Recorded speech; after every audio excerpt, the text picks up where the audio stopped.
afternoon, everybody. Welcome back to this blessed plot of land, part of the traditional, ancestral, unceded territory of the Musqueam people. The universe keeps expanding, apparently. We remain here. There's some kind of fixed point, which is not to say that this is the center of anything. No. If you want to find the center of something, you have to go a few hundred yards up the hill to the Department of Physics and Astronomy, in which is inscribed something with the title over the door, to set the heart racing. It's the center for, or is it the center of theory? Pacific Institute of Theoretical Physics. But there's definitely a sign there that says Center for Theory. Oh, that's for me and Bill. And now we're getting there. But you need to understand that for someone whose home department is English and whose formation in the discipline of English literary criticism occurred between the 1970s and the 1990s, to find at this late date in universal history a Center for Theory is almost unspeakably exciting. This only matters in the present context, though, because that center is in fact at the center of an international conspiracy. In fact, Philip, Slant, Phil, and Rue, and maybe one or two others, are the machinators to whom we owe, in the first place, the delightful company this term at Green College, as Cecil might have been visiting professor in residence, of Andrei Barvinsky. Philip is going to introduce Andrei in a moment, but he's going to do a bit more besides. He's also going to broach the matter of the UBC Gravity Archive project. Philip has formed around here for many years. He and his colleagues hosted a quantum phenomena series at Green College. And if you're interested in quantum phenomena, you can still catch the tail of that comet over at St. John's College. I think you just missed yesterday, perhaps. Monthly events, PITP, Google PITP, the Pacific Institute for Theoretical Physics. This is, in a sense, all part of that, but then there's more besides, because there's Andrei. Philip, the floor is yours. Thank you for getting us to this point, and take it away.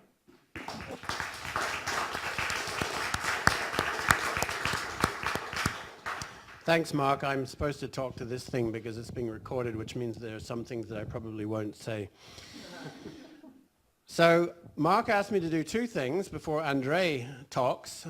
He asked me to say a little bit about this Gravity Archive project, and the reason for that is that Green College has been somewhat involved in it recently, and so I will. And I'm assuming that almost everybody here is not a scientist, so I'll start off by reminding you of somebody whose image you've probably seen before. His picture graced the cover of Time magazine 5 times during his lifetime. On 2 of those occasions, he was named the Man of the Century. You see that in 1922, he was named the Man of the 19th Century. And they used to call it the Man of the Century back then. But you see, some time later, he was named the Person of the 20th Century. Actually, it's kind of amusing, this business, because I remember at the turn of the century there, a lot of organizations were climbing over each other to name the person of the millennium, not just of the 20th century. And curiously, both the London Times and Le Monde in Paris named Einstein the man of the 20th, or the person of the 20th century, but Le Monde named him the person of the millennium. And the Times decided it was a toss-up between Newton and Einstein. The Globe and Mail did the same, and they actually asked their readers to name Einstein the person of the millennium, and then discussed it later. They, in fact, decided amongst themselves that Churchill was the man of the millennium, which tells you everything you want to know about the Globe and Mail. Now, why am I mentioning him? Well, Einstein died in 1955, and curiously, the revolution was still to come.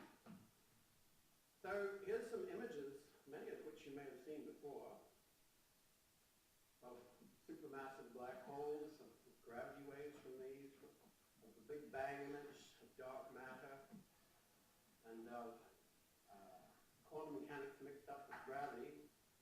The most famous person associated with that is Stephen Hawking. The interesting thing is that I would guarantee to you that if you asked probably say yes. And yet, when Einstein died, he knew none of it. And that is a measure of the revolution that has occurred since then, and it's in the hands, therefore, of other people. Now, the Gravity Archive project aims to preserve a record of all of this. And I'm not going to go through the details, but initially it involves 30,000 hours of audiovisual material and 1.2 million pages of documentary material which has been collected, scanned, digitized, plus the personal archives of roughly 50 people who were involved in this revolution, some of whom, of course, are no longer alive. And we're going to be digitizing all of this and conducting interviews with all those people who are still alive.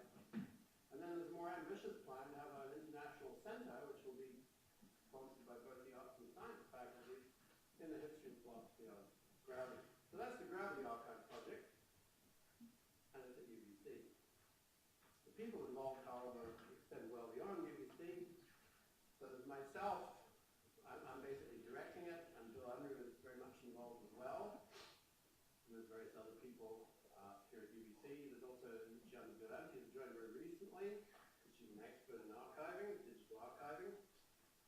This whole thing began when I was approached by Roger Penrose back in 2013 with the idea of starting it and having it sponsored by IDP with the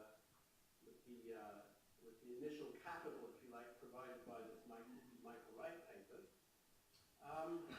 Now lots of people are contributing to the effort of gathering, digitizing, interviewing, and so on.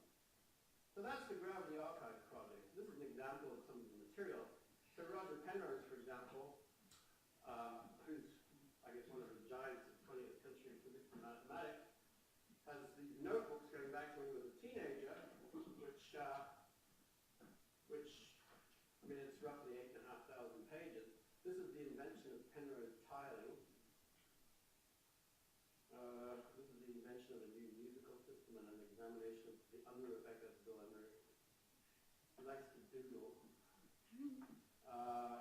You understand that we are the whole notion of black holes that Roger Penrose sort of singularity theory back in the early 60s, and some of the drawings that were involved. Oh, you can't see that. There is no laser pointer. Never mind.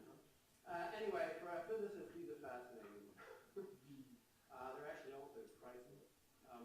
Many of the ideas that were later popularized by the Dutch painter Escher actually came from Roger when he was a teenager, which is now well established, and he was corresponding with him. So, this brings me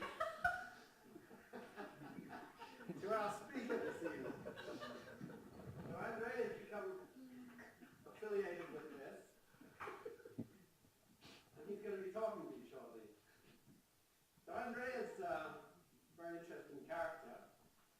I first learned about him 5 years ago when I was in Oxford, and I was talking to some of the philosophers there, and I was asking them, does anybody in Oxford that knew anything about cosmology?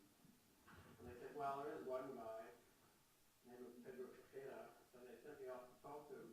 And during the conversation, I asked him, so in your opinion, what are the theoretical basis of this field, the technical basis of this field?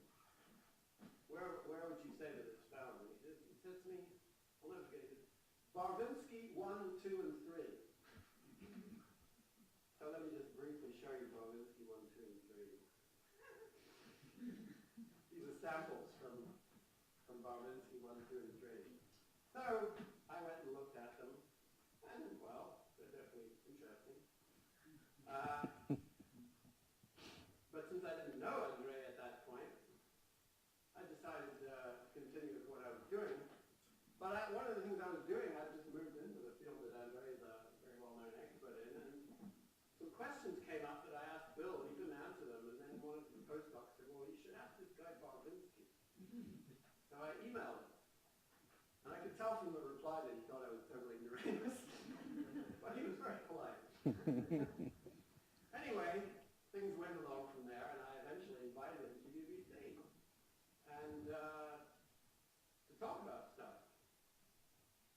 Just, I think 2 days before he arrived, Bill said, oh, I see you've been invited Andrei here. I said, yeah. I said, you know him? He said, oh yeah, I've known him for years. In fact, he said, I've actually invited him to UBC a long time ago. And he spent a year here. So, well, that shows you how much communication there is between people whose offices are next to each other. And so anyway, Andrei arrived, and well, as you can see, we have a lot of fun doing physics together. All these pictures are taken on Galliano Island, by the way. And I discovered that, well, he was not only an expert in gravity and cosmology, but also in various other things.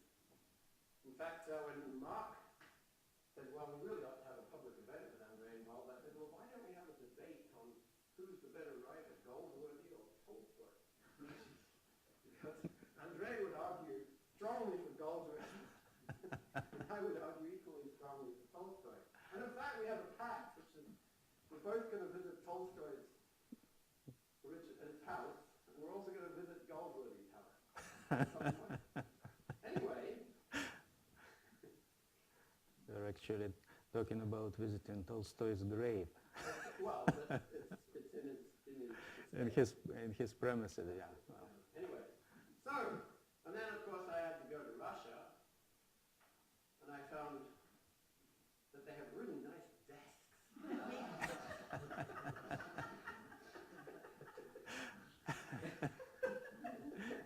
So on the right you see Andrei's office. On the left actually is an office of a former colleague of his. Does anybody know who that is? Exactly, a very famous man. The Lebedev Institute contains, over the years, done remarkable things. So I consider it a remarkable privilege to have gotten to know Andrei, and even more that we're actually writing all these papers together now.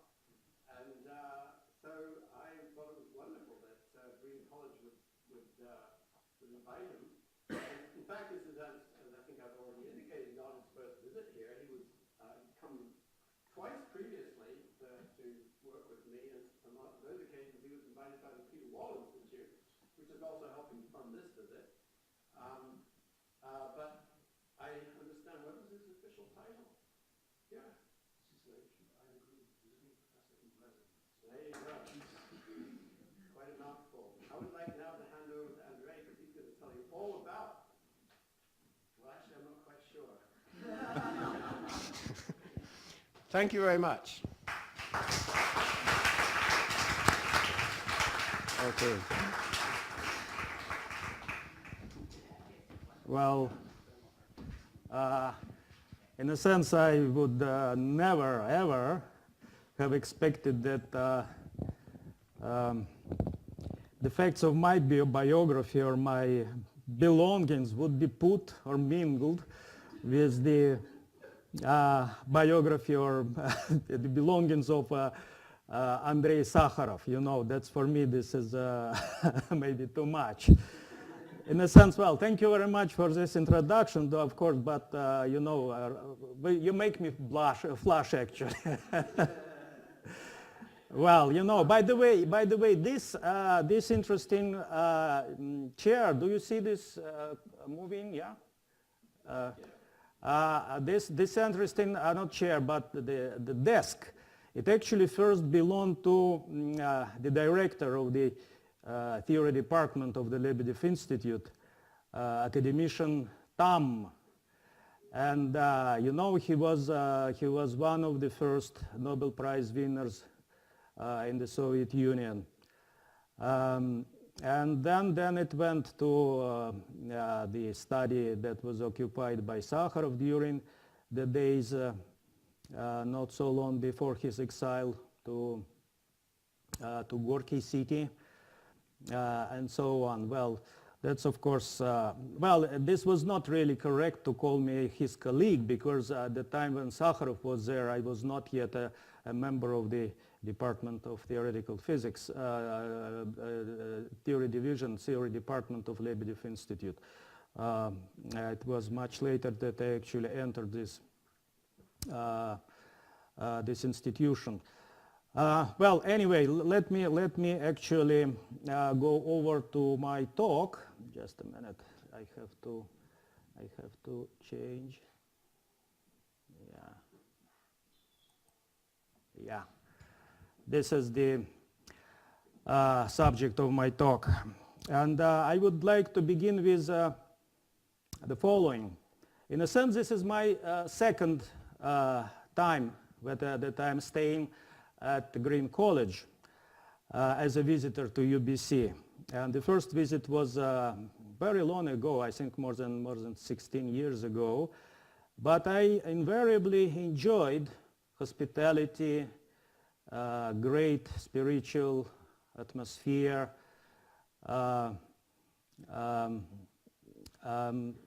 and actually the opportunity to meet great people outside of my own profession.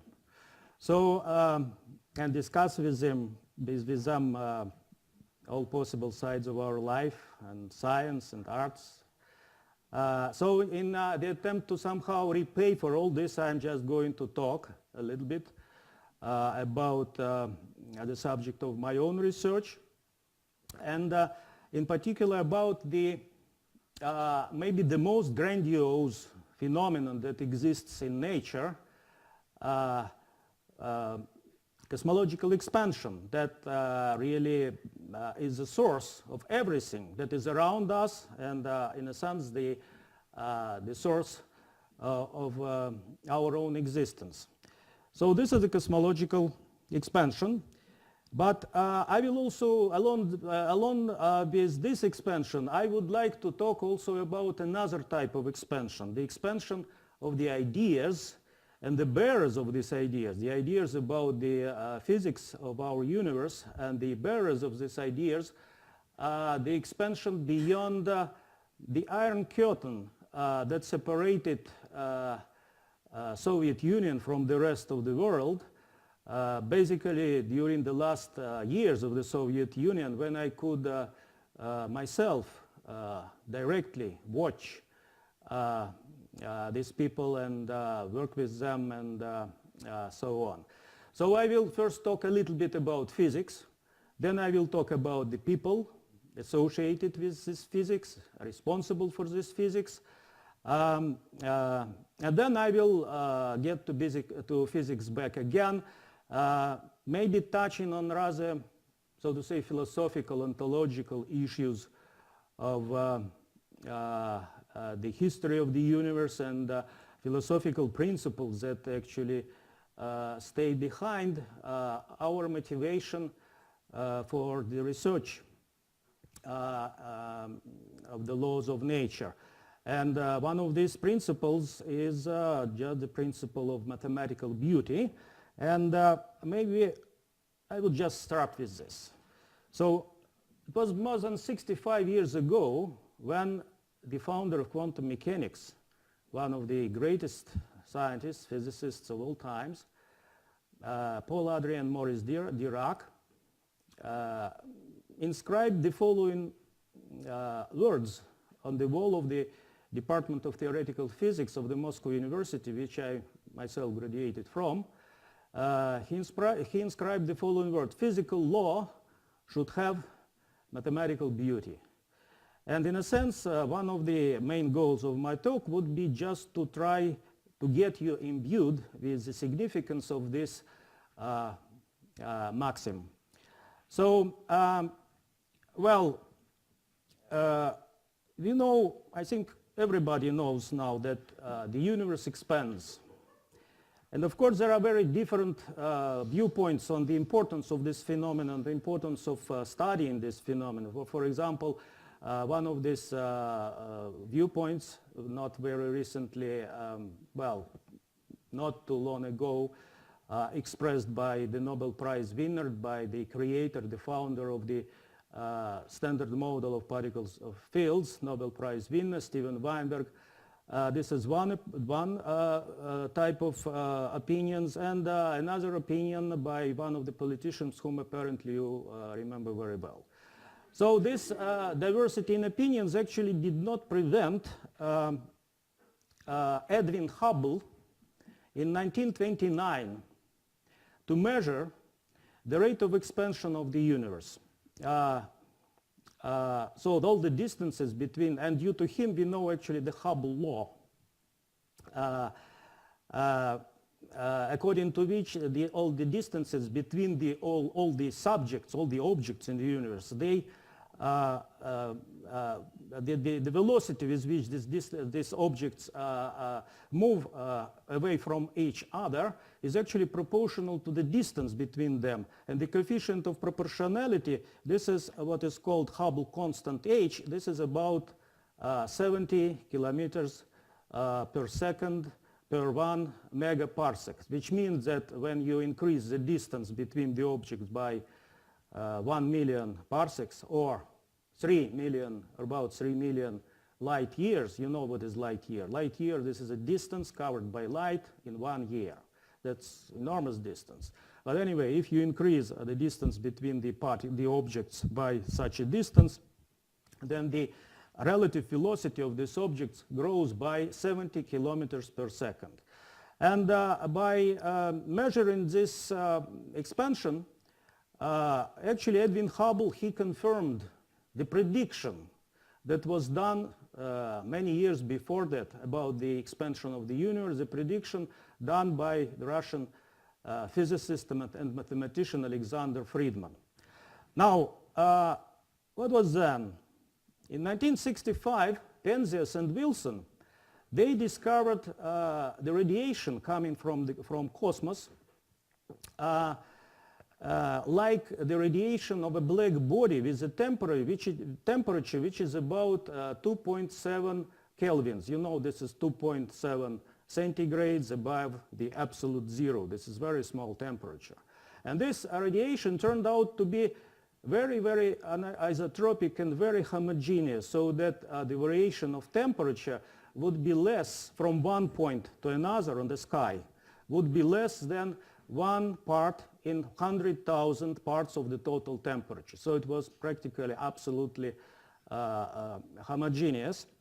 And you know very well that the temperature, or maybe you just remember, perhaps of course you could have forgotten, that the temperature of radiation is inverse proportional to the wavelengths of this radiation. And since wavelengths of the radiation grows with the expansion of the universe, like all the other distances, this means that the temperature of this radiation drops down in the course of the cosmological expansion.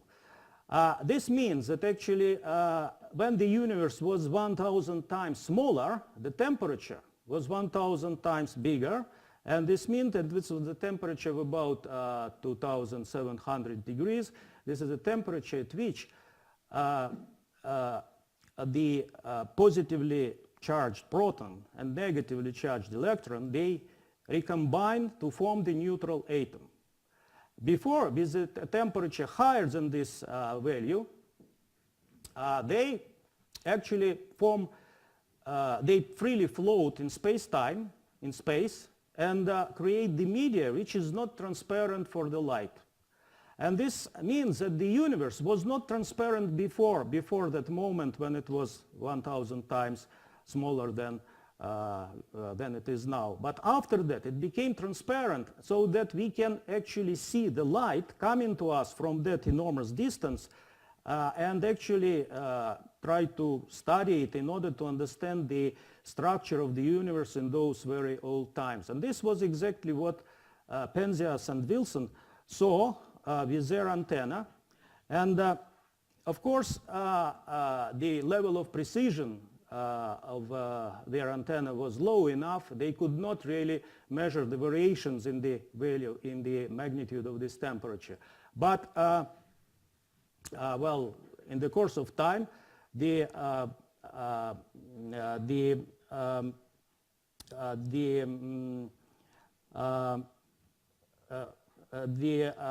precision of the satellites with which we can measure the spectrum of this radiation, this would be growing. And in early 1990s, these fluctuations of temperature, they were measured by the satellite CMB, Cosmic Microwave Background Explorer.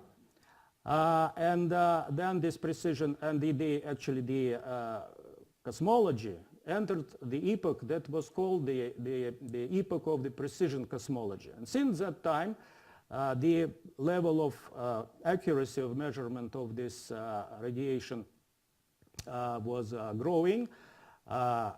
Basically, the basic steps in this are the satellites WMAP and Planck. And now we have a rather precise quantitative information about the structure, about the spectrum of this radiation.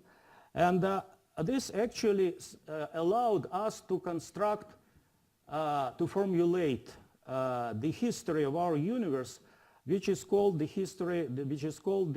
hot Big Bang scenario, which means that the universe initially was in the state of infinitely hot and infinitely dense matter, and then in the process of expansion, this matter, this plasma, was its temperature and density would be dropping down. Then at a certain point, in this plasma, the processes would take place that have led to the creation of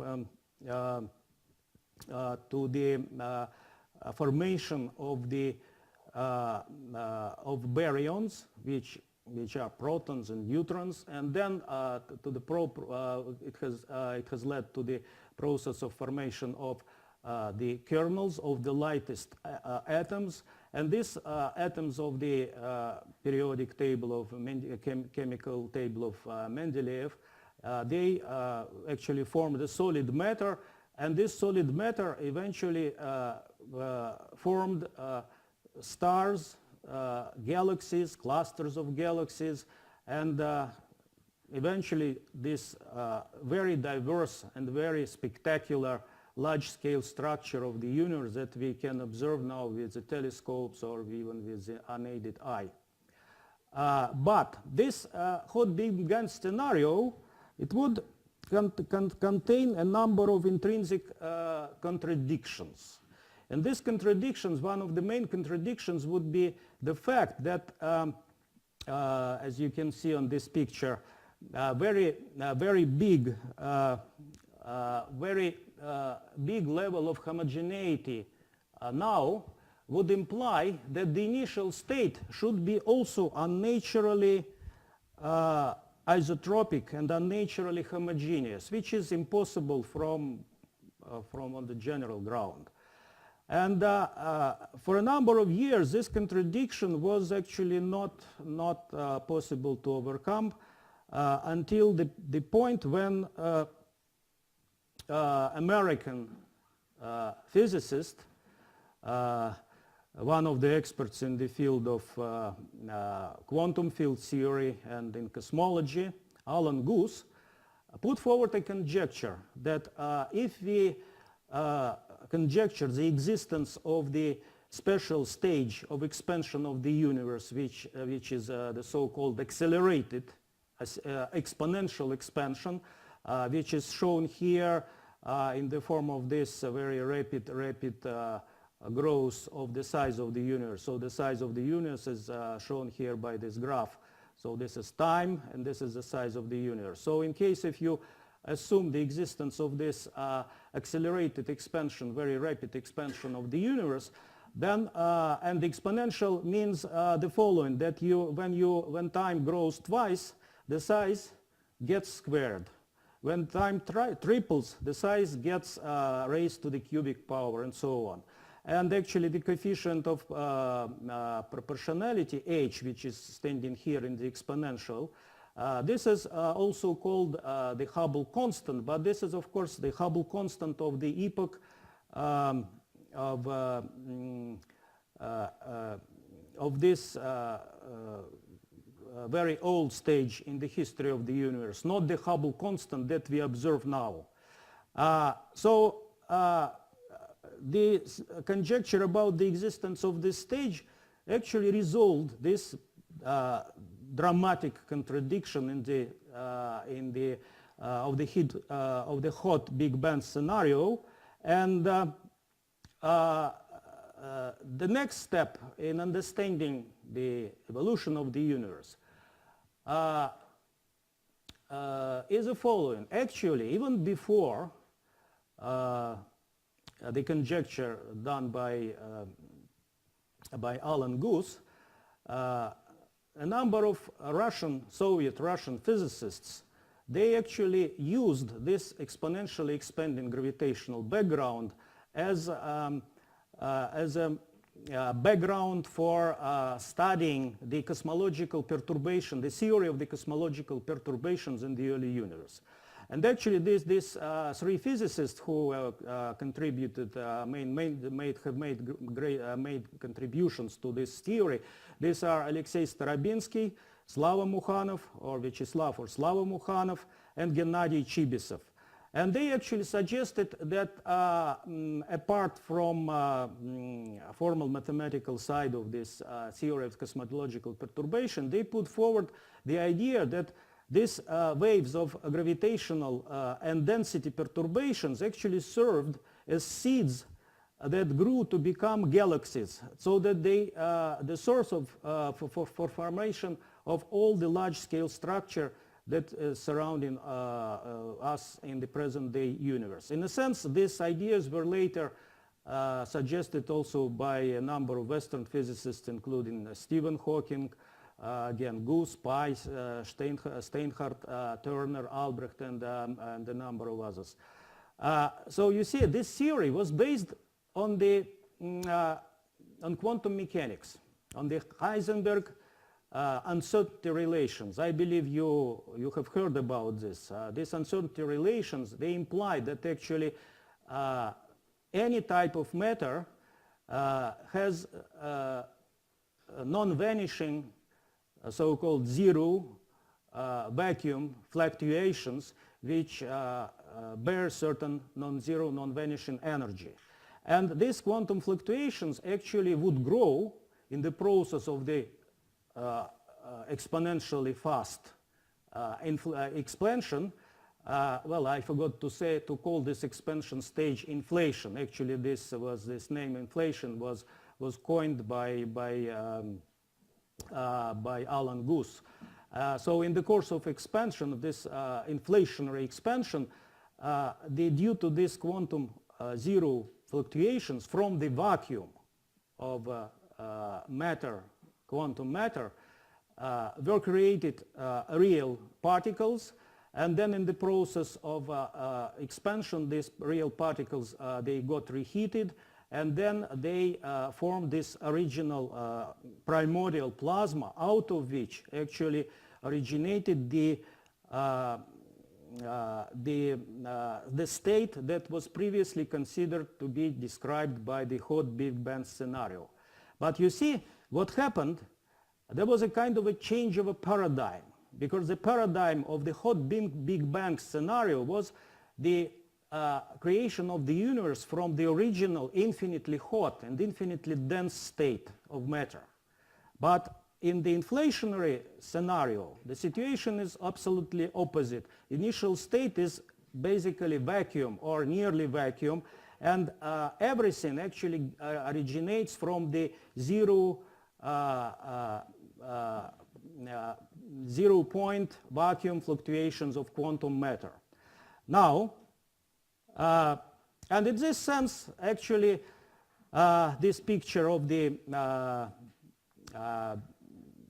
inflationary stage of the universe and the later picture of the hot Big Bang scenario, they were matched together, but instead of the infinitely high temperature and energy at the initial point, there was an assumption of this very non-trivial process of particle creation, their reheating, and then formation of the initial conditions for hot Big Bang scenario with finite temperature and finite energy density. Now let me talk a little bit about some basic fundamental principles, why this inflationary stage in principle possible, and how comes, you know, we know very well that gravitational field gravity theory, Newton's gravity, implies that gravitational force is attractive. Due to this attractive force, we actually stay on the Earth and do not fly into cosmos. So how comes that the universe can be expanding, and not only expanding, but expanding in the accelerated fashion? Well, you know, or maybe you have heard that Newton's theory of gravity was replaced by Einstein's theory in the early 20th century. In 1916, Einstein was able to formulate Einstein's equations, which are rather complicated, so that I would not be able really to convey the details of these equations, and I would only qualitatively formulate them as the equality of space-time curvature, what is standing on the left-hand side of this equation, and the energy density and pressure, which stands on the right-hand side. Well, what is space-time curvature? Okay, maybe I have to say a few words about this. You know very well that if you consider a two-dimensional surface, like the surface of the sphere, of the ball, or the surface of the hyperboloid, like this, or the surface of a flat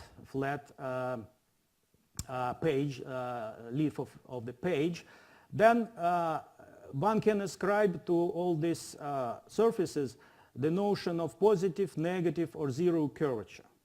In the same way, one can actually ascribe the notion of the curvature to the four-dimensional space-time, which is actually the combination of space and one time direction attached to space, so that it forms space-time.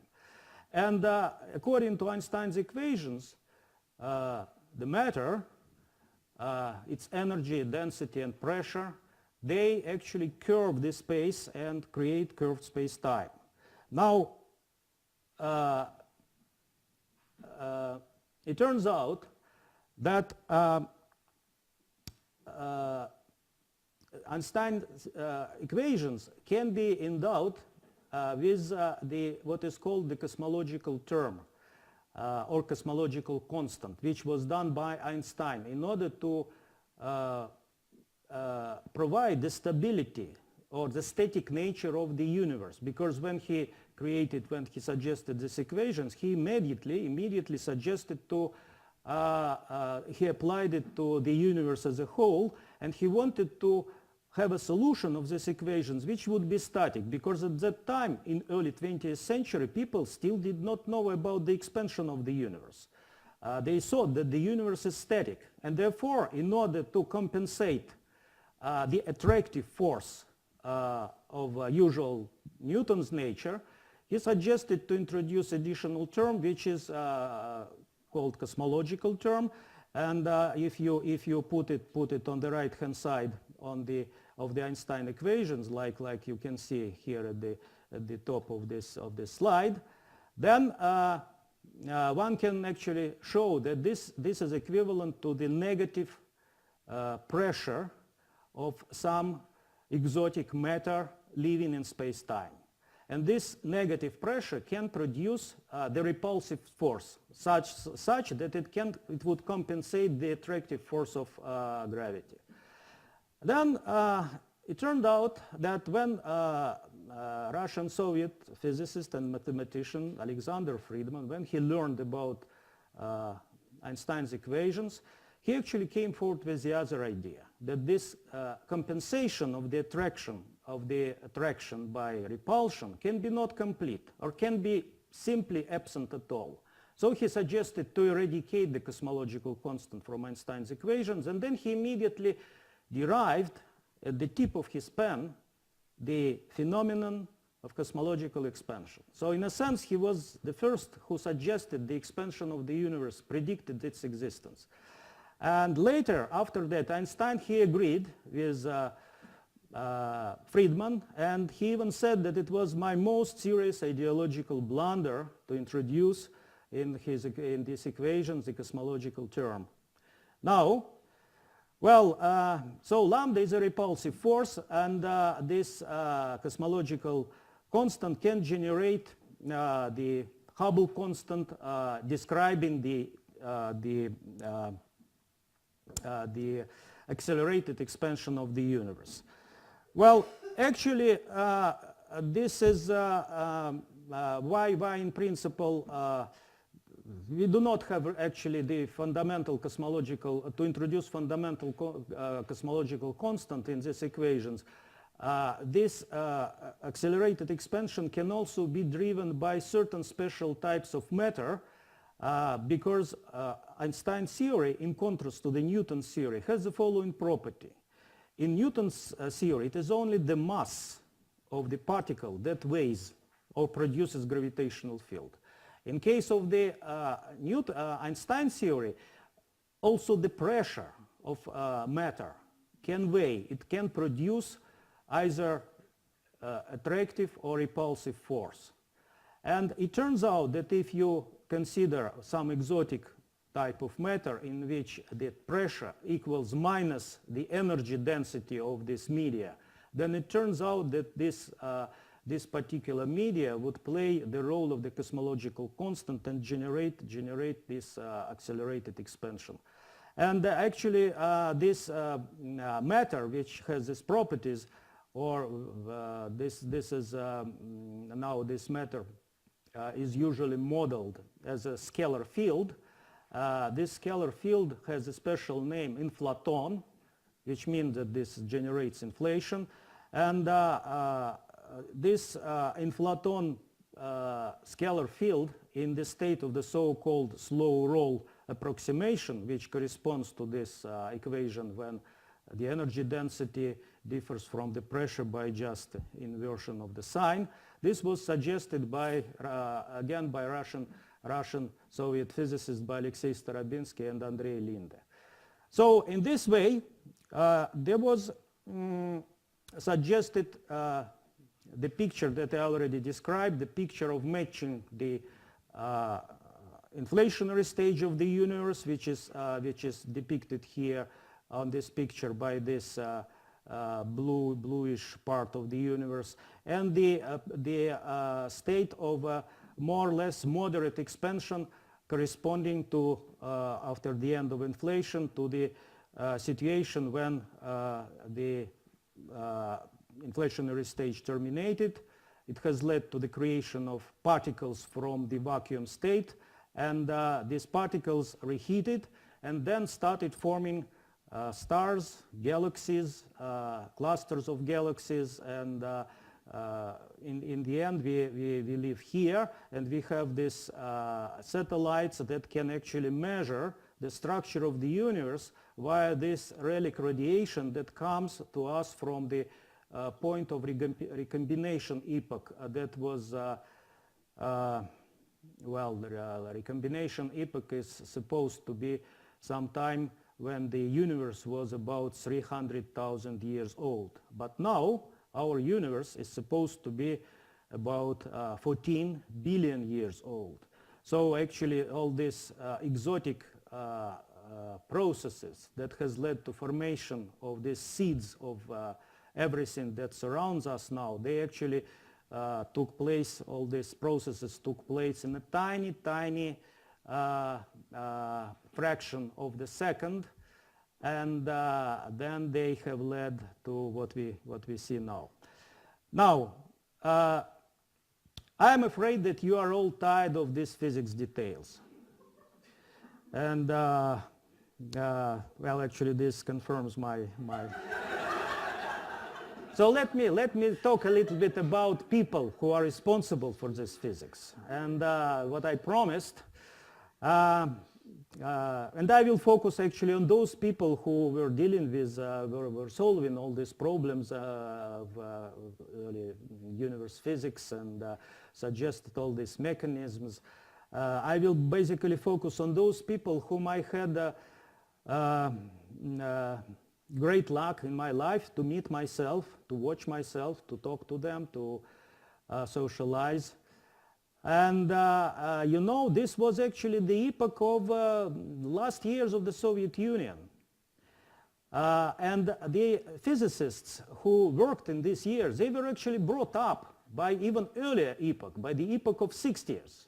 This is the so-called Khrushchev's thaw that was absolutely remarkable, interesting epoch of liberation in all spheres of life of the Soviet Union after this frozen gloomy years of Stalinist Russia, Stalinist Soviet Union. You know, this was an epoch of, I would say very often, very naive, but very honest, sincere debates between physicists and lyricists. Well, I can name a number of poets who actually would really debate with physicists on the nature of everything, nature of quantum physics, nature of the universe, and so on. I would say that this breakthrough in quantum gauge theories, quantum gravity and cosmology of late 70s and early 80s, close to the end, to the collapse of the Soviet Union, it was basically due to these people. Well, of course, this was not the first time when the Soviet physicists contributed a lot to international science. Suffice it to mention Alexander Friedman, whom I already mentioned before, and Alexander Friedman, who actually was famous for his famous debate with Einstein on the nature of the cosmological constant, and who is very well known, you know, his absolutely ridiculous oblivion in his own country that actually terminated only at the time of his centennial jubilee, and absolutely grotesque story when the organizers of his memorial conference, when they were looking for a lost grave of Friedman at one of the cemeteries in Leningrad, they addressed the question to one of the grave diggers, whether he by chance knows where the grave of someone Friedman. And in response, they have got another question. Is it the one who actually suggested to eradicate the cosmological constant term from Einstein's equations? And you know, well, I wish there were more people of the low class in Russia who would be of that type. You know, I think that the history of Russia and Soviet Union would be very, very different. Well, one of my first personal encounters with the famous prominent physicists of that epoch, actually of the 20th century, it was meeting Yakov Borisovich Zeldovich, Soviet physicist who was famous for his absolutely groundbreaking works in nuclear physics, astrophysics, relativistic cosmology. And I remember him just as if it were just yesterday, the way how he was democratic with students, myself including. Well, I myself did not have a luck to really fall in the field of his gravity, but I just remember how he would be always clothed in a rather ragged sweater, not like on this picture, how he would be running upstairs and downstairs instead of using the elevator, just wrap it like a Mercury, and so on. So then very important event or series of events in the history of Soviet quantum gravity, cosmology, and quantum field theory was the series of Moscow quantum gravity seminars.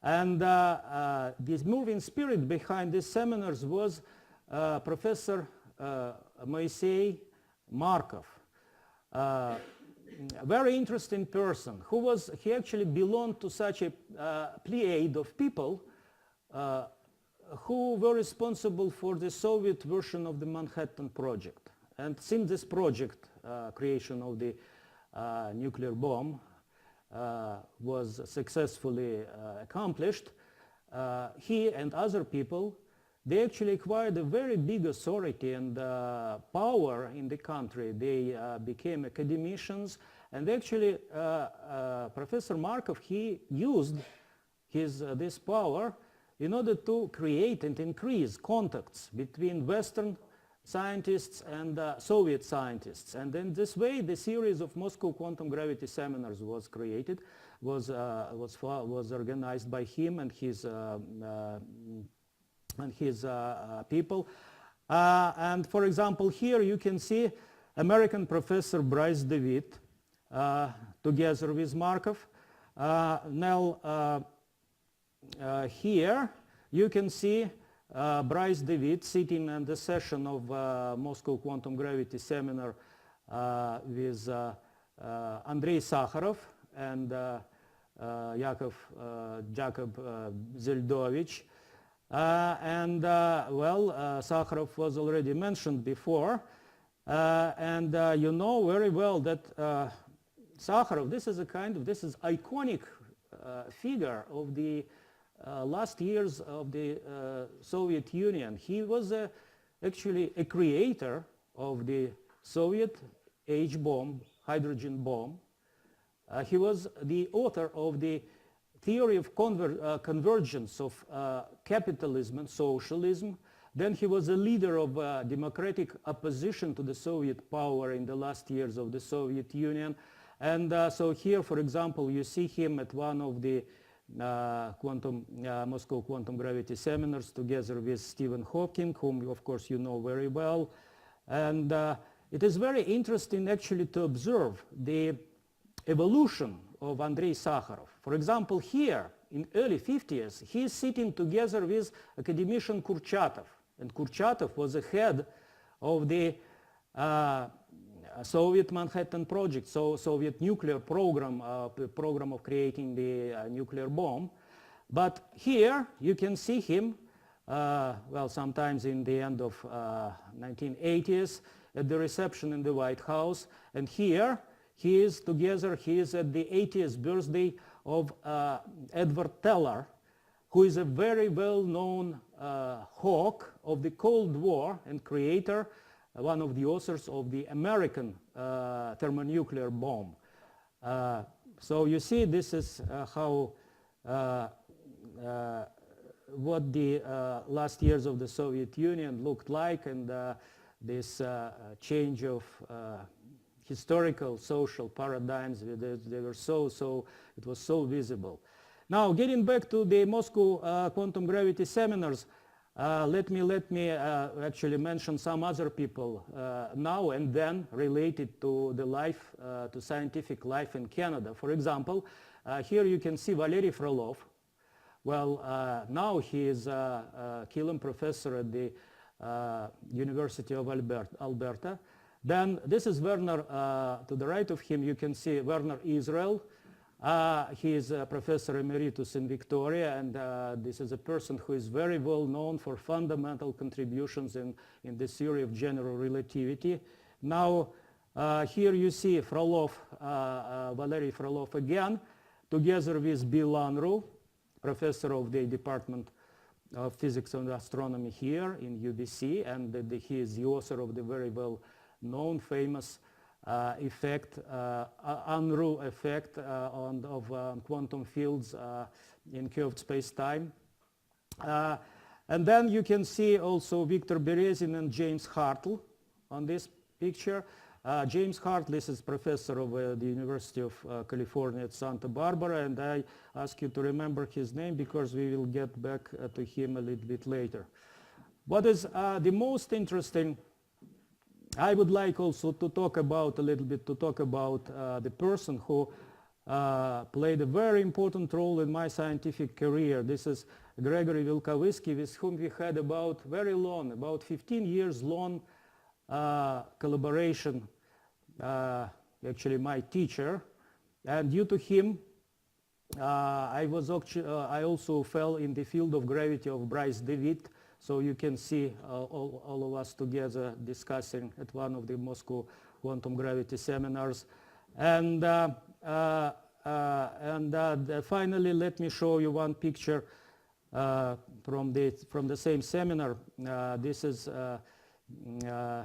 American professor John Wheeler, also a prominent member of the American nuclear program, the head of the gravitational physics in United States, and actually one of the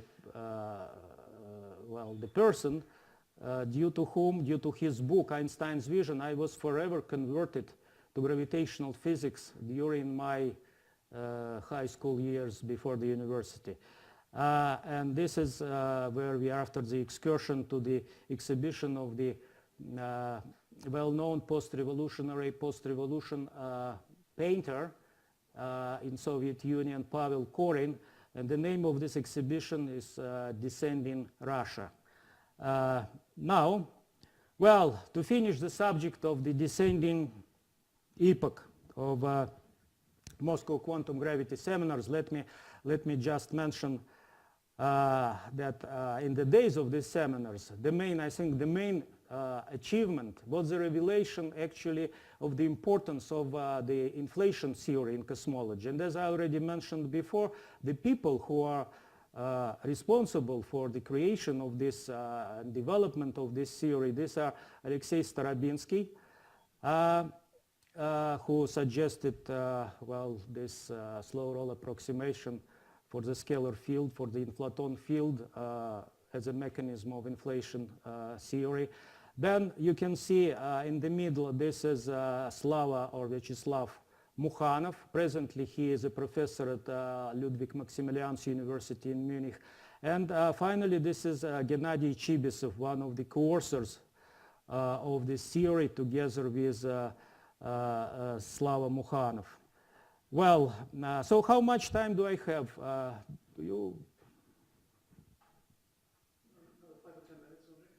10 minutes? Okay, this will basically, I believe, quite enough. So well, it would be also unfair not to mention one of the people from my own institute, from the Lebedev Physics Institute, who is now professor at the University of Stanford, Andrei Linder, with his numerous scenarios and mechanism of inflation, and the way how he was able to popularize and the proponent of inflation theory.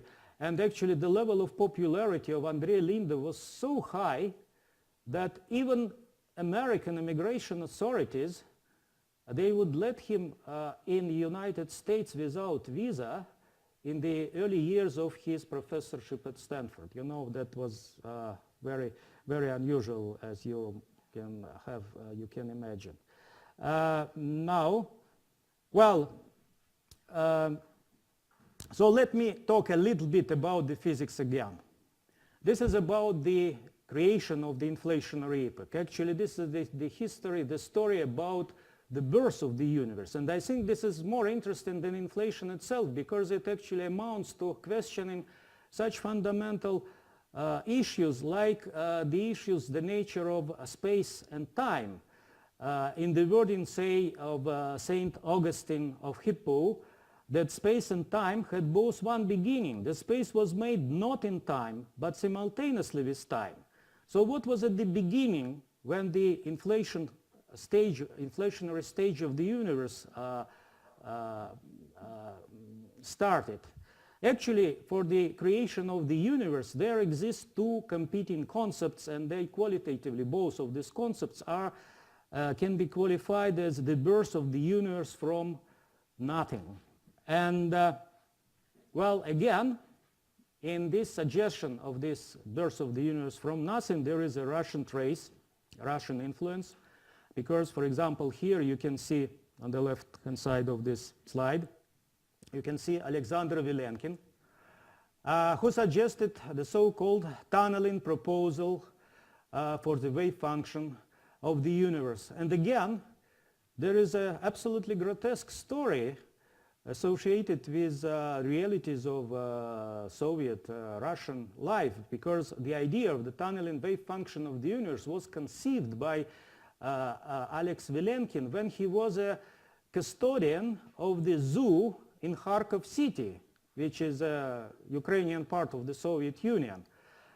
So you can imagine what was the affiliation of the author on his paper on this in the journal.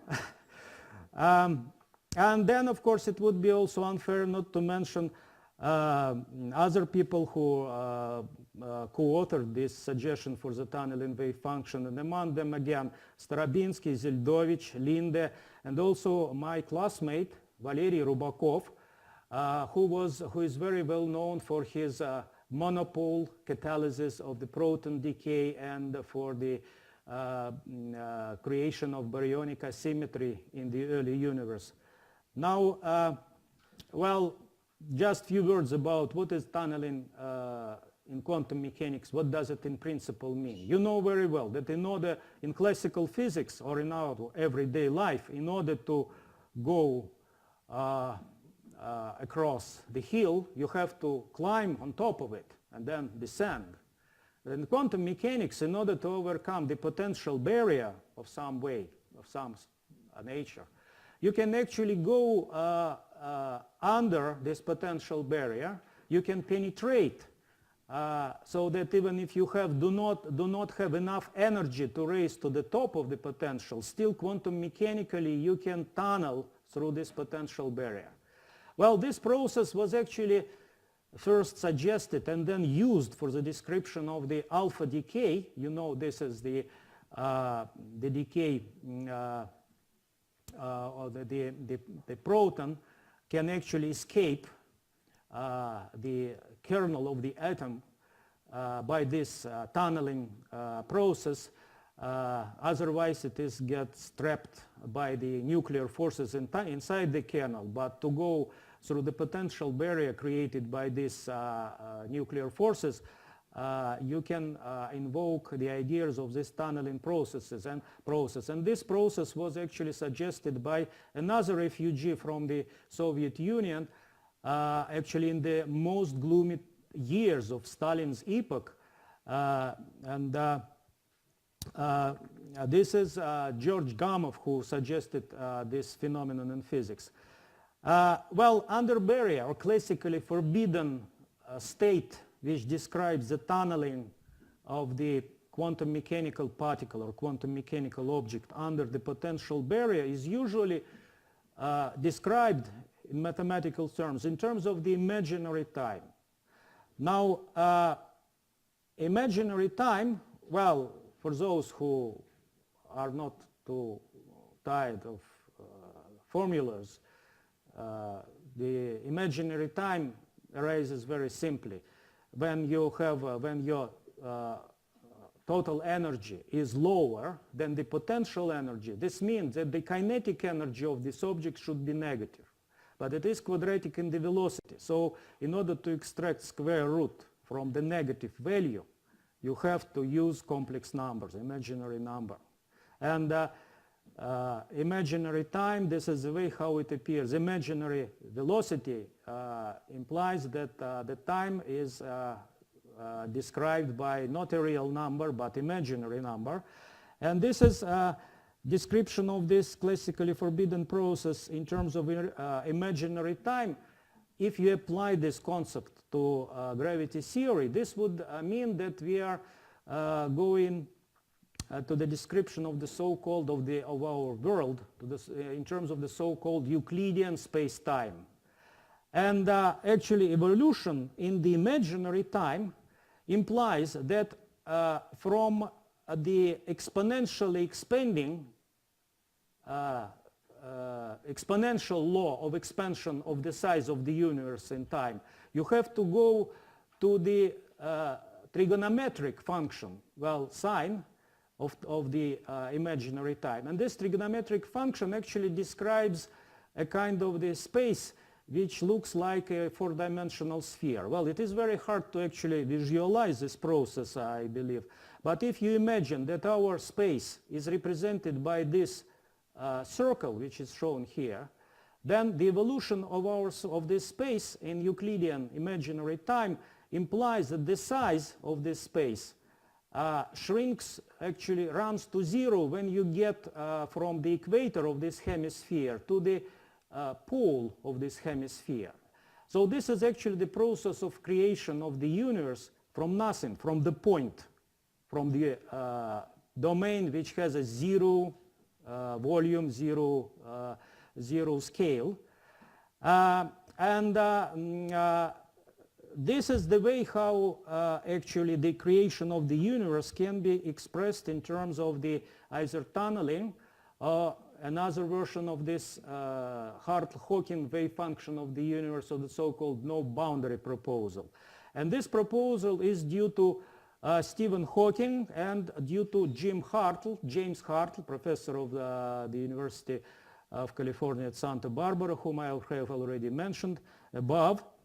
And this no boundary wave function actually describes the creation of the universe from nothing, from the point.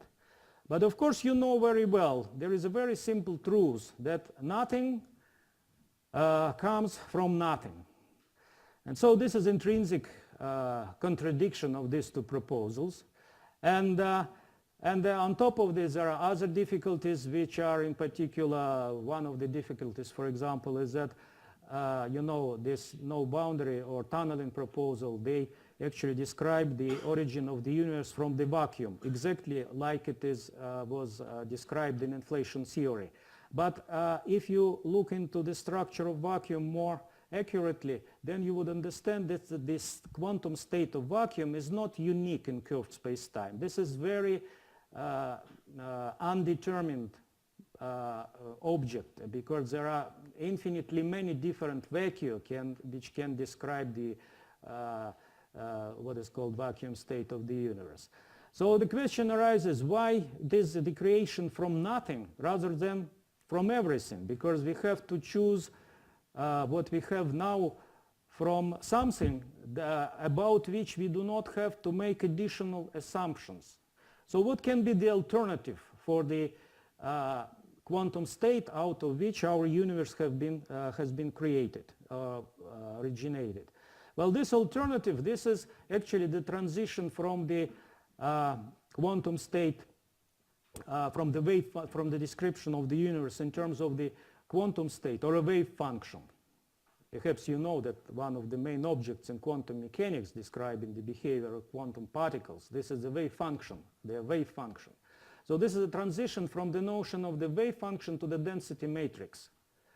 And in case of the universe, this is a density matrix of the universe. Actually, the notion of density matrix was again suggested by one of the Soviet physicists, and it was in early 1920s at the dawn of quantum mechanics, and it was Lev Landau who suggested this notion.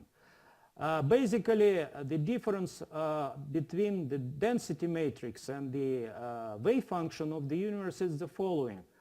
You know very well that in classical physics, the probabilities sum up.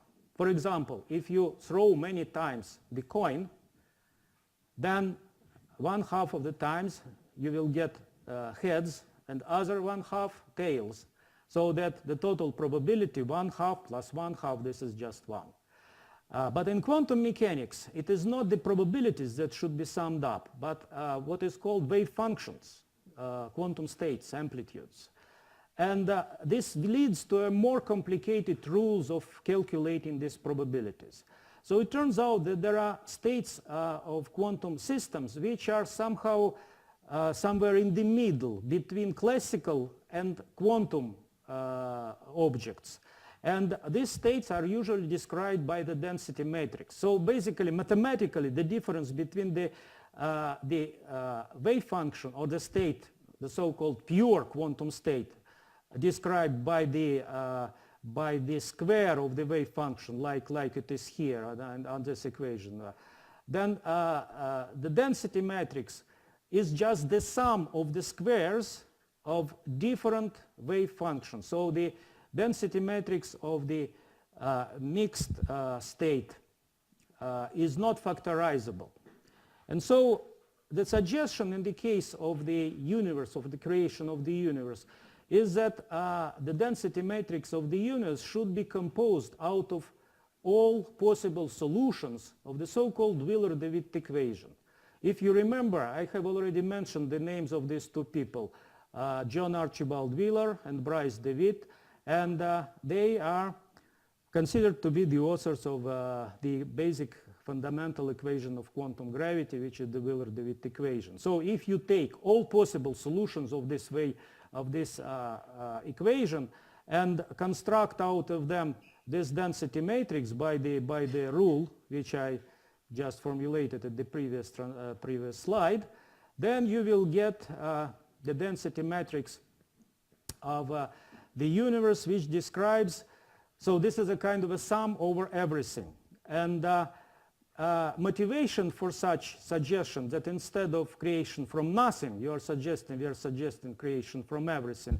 This is basically an aesthetic assumption. This is one of the fundamental philosophical principles. This is Occam razor, or a Occamistic razor, which implies that you have to cut away all superfluous assumptions and base your construction on the simplest possible set of axioms or assumptions. And so this is a kind of an ultimate equipartition in the full set of states of the theory, sum over everything. Creation of the universe from everything is conceptually more appealing than creation from nothing, because the democracy of the microcanonical equipartition better fits the principle of the Occamistic razor than the selection of a concrete state. Well, the main difference in this suggestion is the following, that instead of original state of the universe turns out to be not the vacuum one, but it turns out to be thermal state. So it's this is a kind of a change of a paradigm. Instead of the nothing or vacuum at the initial moment of creation of the universe, we have a thermal state. So in a sense, this is a kind of a recovery of the old idea of the hot Big Bang, because remember that known inflation paradigm that is actually dominating now, and which implies that the original initial state of the universe is a vacuum, now was retracted, this paradigm retracted the Big Bang concept of initially infinitely hot and infinitely dense state. But now we are getting back to the same paradigm of initially hot state, but now we are getting to it not at some higher level, another level. So our logic has undergone, we went back to the future, so to say. This is a negation of negation from the viewpoint of the philosophical approach. So this scenario of the universe created from everything, we called it some like hot scenario, like in that famous Hollywood movie. And what is the basis? Like in this picture by Austrian painter Werner Horvath's Wisdom and Beauty. Beauty is actually an inalienable attribute of this construction, because of course this construction is aesthetically much more appealing because it relies on this principle of Occamistic razor that I just talked about before. Maybe you do not feel really the mathematical beauty of this construction, but I have to tell you the following, that actually everything, practically everything that I was talking about is based on the notion of mathematical beauty, because the incarnation of beauty in physics or in natural science more generally, the incarnation of beauty is symmetry. And in a sense, everything that I was talking about is based on symmetry, including quantum gravity, cosmological expansion, the laws, Einstein's equations, the very nature of general relativity. All this is just the basis of all these constructions. What is laid, this is symmetry, and symmetry, this is just the implementation of the notion of beauty in science. So I can give you another example from the history of physics. Actually, this is the example of the contribution of the person with whom I actually began my talk, Paul Adrian Maurice Dirac, when he suggested his fundamental Dirac equation. This paper did not contain any single correct word, but only one thing: the equation was right. And this equation actually, it describes everything that is around us. All the particles, maybe except the recently discovered Higgs boson particle, but all the other particles in nature, they are subject to the Dirac equation, which was put forward based just on some very weird, mathematically beautiful, but apparently logically misleading arguments, but they turned out to be right. So let me just finish with the same saying that I began my talk with. So physical law should have mathematical beauty. And well, maybe I would just not even summarize all this stuff that is written down on this last slide. But I believe what I did my best not to let you sleep at my talk. Thank you very much.